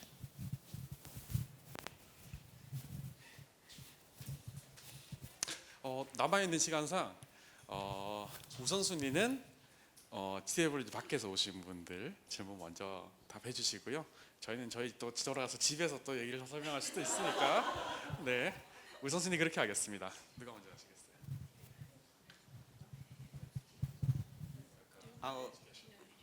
I'll answer the second point that she raised. I think the logic and imaginary of datafication is that more data will lead to X, right? So if you're looking at datafication in the healthcare system, purveyors of it would say more data will lead to better health services, right? So in our space, it's that claim that more data will lead to more justice or justice. And we need to question that, right? But I don't think in the way that we should stop doing what we're doing, because I think human rights organizations, community organizations, activists know, I hope we know, that our databases and our data are not the endpoint. They're just a small part of our larger set of mechanisms and strategies that we have been doing and pursuing for decades. The problem is sometimes, because that's where the funding is, that's the new shiny thing, we end up thinking that so we now have a dashboard, we now have a database, justice has been served. I don't think that is the case for most of us, right? I think the database, precisely because it's imperfect, precisely because it's just a tool, effective or ineffective as it is, we always situate it within our larger set of strategies. We don't know that. Like, we don't know what your strategies are. And I think Bino was asking me yesterday, so what's the next phase? So it's like the next phase is for TJWG to use the database the way they would use it for their strategies. We at Eurodocs likely won't have a say with regards to that. And we trust our partners to know how to do that. Yeah. 연령대에 대한 질문 먼저 주셨는데 그 부분은 풋프린트 쪽에서도 나중에 말씀해 주시면 될 것 같고 그 연령대가 데이터베이스의 창에서 표시되어 있는 부분 얘기 저희한테도 하셨었는데 순전히 기술적인 문제예요. 저희 우아지 상에서는 가장 많은 수가 기록된 항목들 먼저 보여져요. 그래서 20, 30대 피해자가 가장 많다면 그 피해자를 먼저 보여지고요. 10대, 20대, 30대, 40대, 50대, 60대가 흐름상으로 이렇게 보여지는 것도 의미가 있겠지만 그 리스트가 굉장히 길 경우에는 밑으로 끝까지 내려야 가장 많은 피해자 수를 가지고 있는 항목이 맨 밑에 있을 수도 있잖아요. 그래서 우아지 설정상 가장 많은 항목이 기록된 부분이 먼저 표시가 되게 되어 있는 그런 기술적인 부분이고요. 데이터와 현실의 간극에 대해서 얘기를 하셨는데 굉장히 중요한 질문을 하신 것 같아요. 저희가 디자인 단계 시작할 때 드렸던 질문이기도 한데요. 지금 풋프린트 버전 2에 들어가 있는 대부분의 데이터는 사실상 전쟁 중 납북자예요. 근데 랜딩 페이지에서 가장 중요하게 표시하고 싶었던 피해자는 또 현재 북한 내부에서 일어나고 있는 납북 피해거든요. 실제로 우리가 데이터베이스 상에 가지고 있는 데이터에만 갇혀서 얘를 시각화하고 메시지를 전달하면 사실상 주제가 조금 다른 쪽으로 흘러가게 될 수도 있어요. 그래서 저희도 여쭤봐요. 저희가 데이터만 들여다보고 추정하기 전에 여쭤봐요. 어떤 메시지를 전달하고 싶으세요?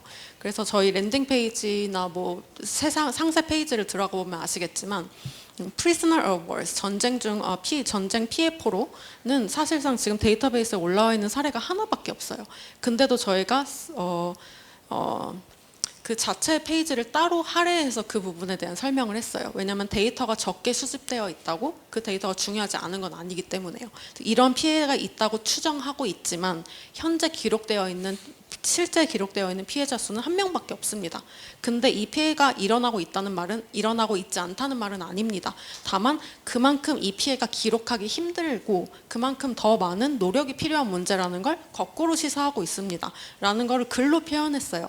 왜냐하면 데이터베이스에 실제로 올라와 있는 숫자에 갇히면 메시지를 잘못 전달할 수도 있기 때문에 그 질문은 되게 중요한 얘기를 해주신 것 같고 아마 패트릭이 어제 발표했던 내용에서도 연관이 있을 것 같은데 기록되어 있는 데이터만 들여다볼 때 우리가 가지고 있을 수 있는 확증 편향 혹은 뭐 기록되지 않은 데이터를 어떻게 추정할 수 있는지 통계학적인 부분에서 좀 설명을 나중에 해주셔도 괜찮을 것 같고 그리고 탈북 여성 수집 데이터에 대해서 중요한 얘기를 해주셨는데 기간의 문제는 사실 저희가 6개월 걸립니다. 1년 걸립니다. 라고 말씀드릴 수 없어요. 왜냐하면 데이터를 들여다보지 않았기 때문에요. 그리고 데이터가 서로 다른 컬렉션이 있고 그 나름의 서로 다른 이야기를 전달하고 있다면 굳이 합치지 않아도 돼요. 따로 전달할 수 있고요. 우아지 특성상 만약에 내가 컬렉션 첫 번째 컬렉션, 두 번째 컬렉션, 세 번째 컬렉션이 각각 다른데 각각 수집하고 있는 항목이 같은 부분이 일정 부분 있다. 하면 이 부분만 따로 보여줄 수도 있어요. 연결된 것도 보여줄 수 있고요. 그거는 세부적으로 프로젝트를 저희랑 논의하실 때 이 특성을 어떻게 살릴 수 있는지를 고민하는 건 사실 저희의 영역이에요. 그래서 그 부분을 저희한테 여쭤보시고 저희 쪽에서 열심히 고민하고 만약에 이게 안 나온다 하면 새로운 피처를 고민할 수도 있고요. 그 부분은 나중에 프로젝트 상에서 충분히 논의를 할 수 있는 방법이고 그 때문에 맨 처음에 유저 조사 기간을 잡는 거고요. 이런 유니크한 문제들을 저희가 충분히 이해하기 위해서요. 그래서 그 부분은 네, 그렇게 이해해 주시면 될 것 같습니다.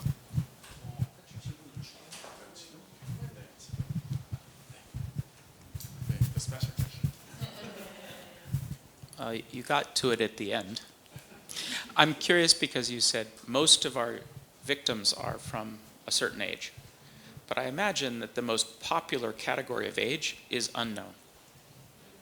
And I also imagine that because we don't know who the victims are who are not in the database, we have no idea what their ages are. This is always a problem when we're arguing from the records. We're stuck with what we see. I think, Bono, in your article about decolonializing databases, we should talk a lot about the problem of descriptive statistics blocking out reality. But I'm struck by that in particular because for your search purposes in the website, you list for each category the number available for that category, which seems to draw the eye to the largest categories. And I wonder if there's a way, I don't know that there is, but I think it's interesting to speculate about how we can design database interfaces in ways that constantly remind the user that they don't have it all, and to avoid the premature conclusions based on social visibility. And I, of course, this is my personal obsession, but I'm sharing it with all of you. And I think that in particular, in the light of how you closed your comment, which came right back to this point, I'm curious if you have reflected on this, because I imagine you have, and I'd be interested in your ideas.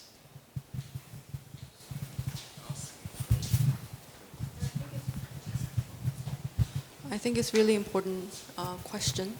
For example, if the most documented number says unknown, that itself is a really important message that we want to show in the database. So a lot of templates of victims actually have that cases. So we transparently share that information, obviously. And in case of misleading the users into certain premature conclusions, well, it's also on us. And we can also reflect and design the database to prevent that as much as we can. But that is another bias that we can trap ourselves into. But for example, on the side panel, technically, in the technical way of UASI is configured, is in the side panel, there are filters. But you, users, can decide which filters you would like to show on the side panel. So for example, if certain properties are well documented, but it does not really align with the message that you are trying to say, or if you don't want to directly lead users into this specific information, you can hide that from the side panel. But then again, it's another our bias being reflected in the system. So we try to give those options to partners, and we don't, HuryDocs, we are not necessarily involved in making those decisions.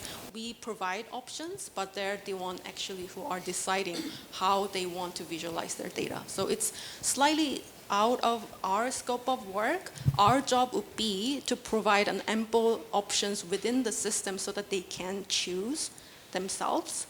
But decision-making part, yes, this is definitely interesting for us to consider when we develop the system, UASI, but making the actual decision, we hand it over to our partner and ask this question. Do you want to add anything? No, I think, well, I'll hand it over to TJWG, because isn't TJWG the one thinking of visualizing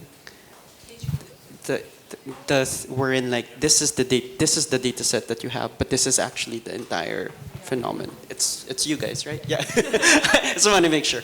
We'll have a longer conversation, Patrick. Because there's a lot of unlearning even with our dev team, because we bring this up with our dev team, they'll be like, but I agree with you. So in terms of how we visualize and present this, the quick answer, the quick solution to these things is that we can figure it out in terms of the data and the quantification, but our qualitative friends would easily say, yeah, just put a big narrative context to situate the statistics and the visualization. I have some ugly stories. Yeah. In our team, we call that the caveat fallacy. And it's straight up a fallacy. People will put up, I'm sorry to interrupt, but I've been dealing with this for 20 years, and people will put in the first paragraph of their report, of course we don't have all the information, of course. By the conclusion, they've forgotten. And I don't mean small under-resourced groups. I mean, my primary example is the Harvard Humanitarian Initiative that has done this 3 different times, that they forget by the time they get to the last page that they had all these caveats which disqualify what their conclusions are. And there's just no connection. And so I'm skeptical that our qualitative friends have nailed it on that one. Well, then, in that case, it's also, yeah, I mean, the qualitative critique on quantitative measures is always flat, because then the same thing in terms of like, well, how are you building your narrative, right? So I think yesterday we were talking about arguments. Arguments through things is one thing, but narrative building is a totally different thing. So I agree with you, if you situate a qualitative context, but actually the narrative that the quantitative is telling is still flat, then the qualitative people are not doing their job either. Yeah. 네, 질문 감사합니다. 사실 지금 나온 질문들 대부분이 저희가 이 풋프린트 웹사이트를 만들면서 굉장히 많이 고민했던 부분들이에요. 데이터와 현실이 어떻게 다른지, 이 우리가 보여주는 데이터가 현실을 어떻게 보면 조금 왜곡해서 보여줄 수 있는지가 저희가 엄청 많이 고민을 했거든요. 예를 들면 북한의 현실상 제가 어제 발표 때도 말씀을 드렸듯이 예상되는 피해자는 총 20만 명이라고 하는데 저희가 인터뷰를 통해서 얻은 북한 내부의 피해자는 뭐 100명 정도에 불과하고 방금 말했듯이 국군포로도 약 5만 명인데 현재 밝혀진 사람은 사실 뭐 거의 없다고 봐야 되거든요. 근데 우리가 이거를 우리가 가지고 있는 빅텀은 한 명이에요 라고 말은 하지만 전체는 사실 더 많다라고 분명히 저는 보여줘야 된다고 생각을 했었거든요. 그래서 어제 말씀드렸던 것처럼 그 인디비주얼 빅팀 페이지에 설명이 있는 것도 사실 그걸 보여주기 위한 하나의 가장 중요한 장치라고 보여줄 수 있고, 그리고 우리 또 풋프린트의 목적 자체가 어쨌든 빅팀 카드들을 보여줌으로써 이 한 사람 한 사람에 대한 정보도 제공을 하고, 그리고 이 사람에 대한 정보와 함께 이 사람들이 어떤 예를 들면 그 유엔에 어떤 문서를 제공을 했는지, 그에 대한 유엔의 반응은 어떠했는지, 유엔이 뭐 우리가 질의를 보냈다 이런 답을 저희한테 줘요. 그럼 그것도 같이 올리고, 빅팀이 뭐 퍼펙트 보이브에 의해서 잡혀갔다. 그럼 거기도 연결을 하고, 이렇게 해서 총체적인 것을 보여줌과 함께 또 설명을 하면서 그렇지만 이게 전부는 아니에요 라고 보여주고 싶었던 거죠. 그래서 이런 고민들이 저희도 있었고, 앞으로도 사실 계속 고민을 하면서 업데이트를 해야 될 문제라고 생각을 하고 있어요. 그래서 전문가들도 많으시고, 또 이런 방식을 통해서 줄 수 있는 장점도 있고, 그리고 앞으로 해결해야 될 문제도 많으니까 앞으로 얘기를 하면서 잘 했으면 좋겠고, 그리고 또 하나, 그래서 제가 아까 보노 발표를 들으면서 이거다 했던 게 이 데이터의 목적이 뭐냐, 이 데이터베이스의 목적이 뭐냐는 건데, 지금 풋프린트를 위해서 만들었던 데이터는 여러 사람에게 보여주면서 이런 스케일이 있었어요. 그리고 이렇게 다양한 노력들을 해왔고 다 연결돼 있고, 어쨌든 저희가 지금은 안 되어 있지만 연좌제로 잡혀간 피해자가 있다. 뭐 그러면 릴레이션십으로 다 연결을 할 예정이에요. 어떻게 다른 방법으로. 네, 그런 방법도 있고. 그래서 사실 한 2시간 정도 얘기할 수 있을 것 같은데. 네네. 그래서 사실 저희 내부에 갖고 있는 데이터는 훨씬 더 자세하고 상세하거든요.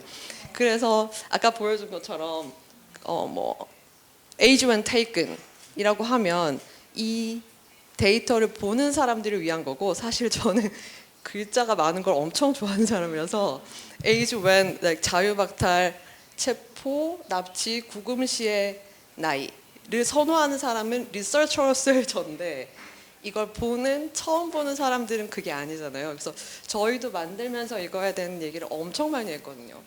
그래서 제가 리서처가 만들고 싶은 데이터베이스를 만들면 제목이 3줄이 되는 상황이 발생이 하더라고요. 그거는 있을 수가 없는 일이고 리더들을 위해서 좋은 일이 아니니까요. 그래서 이게 또 김정아 대표님께서 하신 말씀이랑 또 약간 연결이 되는 문제인 것 같아요. 저희도 여러 가지 다른 타입의 피해자 타입의 다른 형태의 문서, 다른 형태의 데이터베이스를 합치는 작업을 휴리독스랑 굉장히 오래 해왔고, 저희가 인터뷰한 자료를 합치면서 이 구조에 대한 고민이 진짜 많았거든요. 왜냐하면 이건 너무 자세하고 또 너무 또 스페시픽한 면도 너무 많고, 좀 타입별로 많이 다르잖아요. 사실 뭐 전쟁 중에 잡혀간 거랑 현 북한 내에서 여러 가지 정치적인 이유로 잡혀가는 거랑 다르잖아요. 그래서 그런 것들을 구조할 때 고민이 되게 많았는데, 들으면서 제가 생각난 거는, 예를 들면 여성의 인권에 대해서 조사를 했다. 제가 그냥 혼자 생각한 거예요. 그래서 되게 다양한 타입의 인권 침해가 있을 수 있는데 예를 들면 그거를 뭐 인권 침해를 카테고라이즈를 하고 그에 대한 상세한 내용을 옆에 디스크립션 설명으로 적을 수도 있는데 이거를 어느 정도의 디스크립션으로 설명으로 적을까는 또 고민을 해봐야 되는 문제인 것 같아요. 왜냐하면 저희가 강제 실종을 조사하면서 중요한 거는 강제 실종의 요건상 뭐 누가 국가가 잡아갔냐, 뭐 자유의 박탈이 있었냐, 그리고 뭐 생사나 행방이 모르는 상태인가, 뭐 생사 행방에 대해서 정보를 밝히기를 거부했는가, 뭐 이런 문제까지 다 연결이 되기 때문에 그런 게 다 컬럼으로 되어 있다고 보시면 되거든요. 그래서 인권 침해를 통해서 뭘 보여주고 싶은지 어느 정도의 정보가 있는지에 따라서 그 컬럼은 많이 달라질 수 있는 거라서 좀 자세히 얘기를 해봐야 알 수 있을 것 같습니다. 그리고 연령에 대한 거는 네, 연령은 10대, 20대는 이것도 저희가 되게 많이 고민을 했어요. 왜냐하면 그 유엔에서 보통 그 잡아갈 때 18살 이하입니까? 이렇게 물어보거든요. 미성년자가 잡혀간 거는 또 큰 다른 문제이기 때문에 저희가 그래서 18살 이하입니까를 표현을 하려면 사실 이렇게 제안을 해주신 게 좋았는데 그 한국인의 입장이어서 그런지 영어 어덜트가 영 와닿지가 않는 거예요. 그래서 뭐 18에서 24세 이내. 그래서 저희가 좀 더 익숙하고 조금 더 세분화되는 게 더 좋을 수도 있다고 생각했어요. 왜냐하면 10대부터 90대까지 굉장히 다양한 스펙트럼을 보여줄 수 있기 때문에 저희가 결국은 그렇게 결정을 했고 그렇습니다. yeah.